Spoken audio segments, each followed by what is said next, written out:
country. They don't know what to expect of this new president. JFK surely delivered one of the greatest inaugural addresses in history. But decades earlier, Franklin Delano Roosevelt began his lengthy career as president with this iconic speech. They only know the rules of a generation of self-seekers. They have no vision.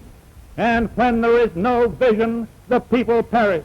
At the time, America was in the middle of the worst depression in history and had essentially run Herbert Hoover out of office. And I am convinced that you will again give that support to leadership in these critical days. FDR was able to win over the hearts and minds of a discouraged American population with a passionate and confident speech, promising to wage war against the economic crisis facing the country. Of course, having a strong opening line always helps. Let me assert my firm belief that the only thing we have to fear is fear itself.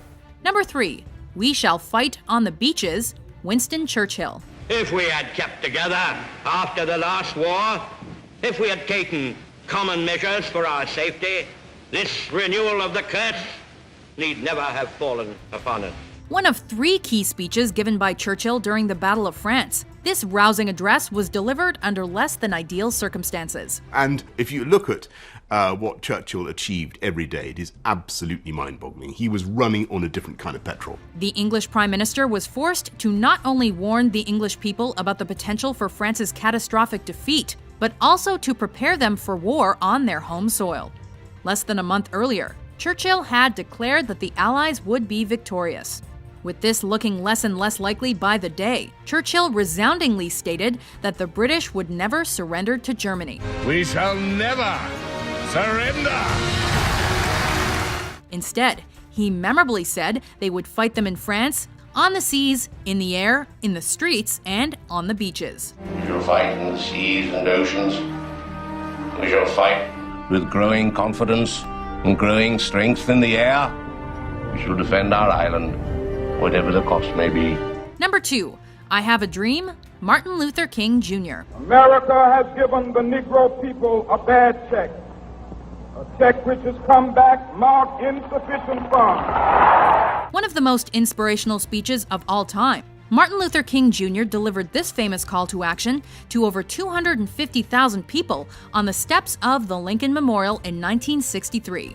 And the destruction, the life, and of the ongoing progress of the Negro will be the destruction of the ongoing progress of the nation. King demanded an end to racism in America, stating that 100 years after the Emancipation Proclamation, African Americans were still not considered equal. Now is the time to rise from the dark and desolate valley of segregation to the sunlit path of racial justice.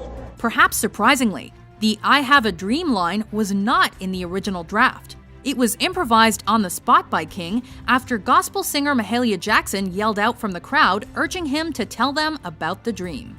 I have a dream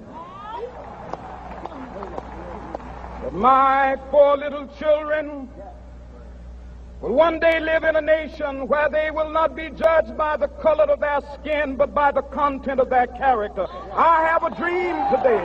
Before we yield the floor to our top pick, here are a few honorable mentions.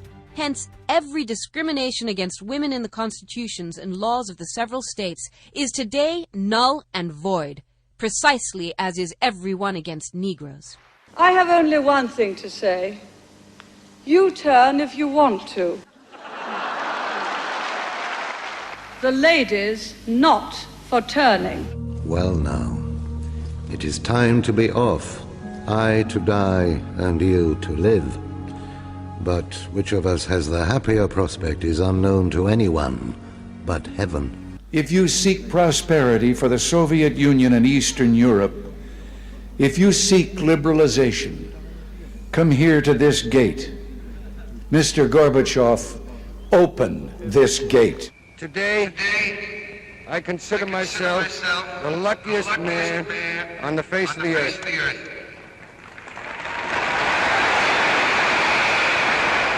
Number 1, the Gettysburg Address, Abraham Lincoln. I think if I had my choice of all the moments to be present at in that war period, it would be at Gettysburg during Lincoln's delivery. The Gettysburg Address is, without a doubt, one of the most famous speeches in American history. And then he went on to embolden the Union cause with some of the most stirring words ever spoken. Taking inspiration from Pericles' funeral oration, Lincoln delivered it 4 months after the Union Army defeated the Confederacy at the bloody Battle of Gettysburg. 77 years ago, our fathers brought forth upon this continent a new nation, conceived in liberty. In less than 3 minutes, Lincoln issued a moving plea for the Union to pay tribute to the dead by continuing to fight for the principles outlined in the Declaration of Independence: freedom, liberty, and equality.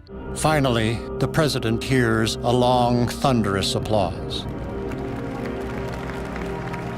Now history will take the measure of the president's remarks. Referenced countless times, including by JFK and Martin Luther King Jr., the transformative impact of this speech on the country has earned it a prominent place in the history of the United States.